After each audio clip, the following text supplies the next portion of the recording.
Today I'll be teaching you guys how you guys can delete your YouTube channel.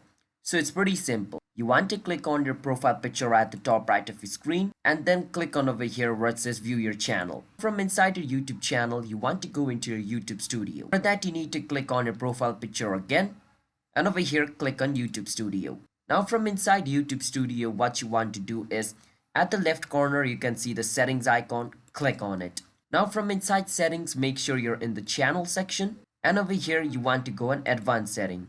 From advanced setting, scroll all the way down and click on remove YouTube content. From inside remove YouTube content, you want to click on I want to permanently delete my content and make sure both of this is check marked and click on delete my content. And over here type in your email and click on delete my content. Once you enter your email and delete my content, your YouTube channel's entire content or video will be deleted, hence removing your YouTube channel. So that is basically how you guys can delete your YouTube channel. So if you guys found our video helpful, hit the subscribe to our channel how to guide. I'll see you guys next time.